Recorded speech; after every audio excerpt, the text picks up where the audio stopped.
বিসমিল্লাহির রহমানির রহিম। আসসালামু আলাইকুম। কেমন আছেন সবাই? আশা করছি ভালো আছেন। আমরা আলহামদুলিল্লাহ ভালো আছি। যে যেখান থেকে ভিডিওটি দেখছেন সবার সুস্থতা কামনা করে আমি আমার নতুন আরেকটি ব্লগ শুরু করছি। আসলে রোজা প্রায় একটা সপ্তাহ চলে গেল। আমি এই ফার্স্ট রোজার কোনো ভিডিও শেয়ার করছি। আসলে যে বললাম না যে সময়টা একটু ব্যস্ত যাচ্ছে। ভিডিওটা ঠিকই তৈরি করেছিলাম। এটা আমার তৃতীয় রোজার ভিডিও, কিন্তু আমার ভয়েস ওভার করে আপলোড করতে করতে এতটা লেট হয়ে গেল। তো রাত্রেবেলায় আমি ছোলাটা ভিজিয়ে রেখেছিলাম। প্রথম 2 রোজা আমার ফ্রিজে আগে থেকে ছোলা সিদ্ধ ছিল, সেটাই তৈরি করে খেয়েছি।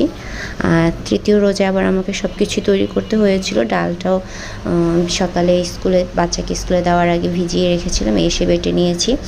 তারপরে এটা হচ্ছে দুপুরের পরের ভিডিও। দুপুরে গোসল টোসল করে বাচ্চাদেরকে গোসল করিয়ে খাইয়ে টাইয়ে তারপর আমি আগে যা যা ফল ছিল সেগুলো আমি কেটে নিয়েছি।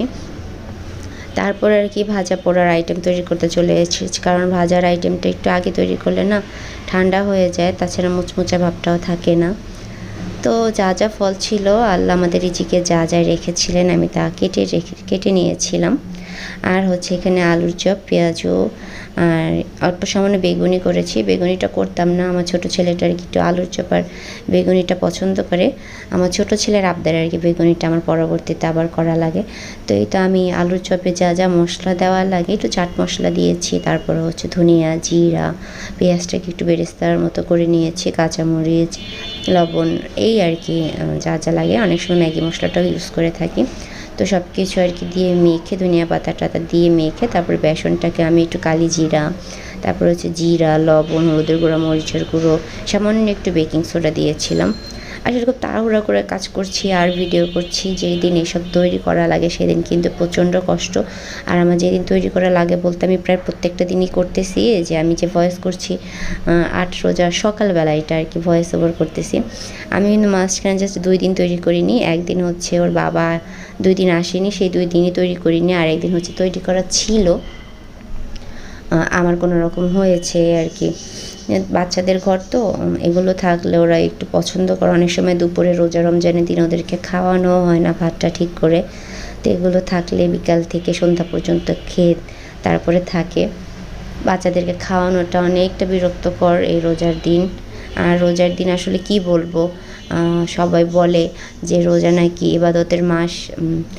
আল্লাহ সবাইকে এক্সট্রা একটা ইবাদত করার জন্য একটা মাস দিয়েছেন, কিন্তু আমার তো মনে হয় কাজের জ্বালায় আমাদের গৃহিণীরা অনেকটাই এক্সট্রা যে ইবাদতটা করবে সেটাই করে উঠতে পারে না। নামাজটা কোনো রকম পড়ার টাইম পাই, এছাড়া আছে না যে এক্সট্রা এক সময়ের কথা মনে পড়ে নিজের মতো নিজে চলেছি, রোজা রেখেছি, 11টা 12টা পর্যন্ত ঘুম থেকে উঠেছি, কিন্তু এখন আর সেই সুযোগটা নেই। আর আমার ছেলের স্কুলটাও না অনেকটা দিনই চলবে, মানে পরীক্ষা হবে তো একটু গ্যাপ দিয়ে তো শেষ হতেও তো অনেকটা লেট হয়ে যাবে।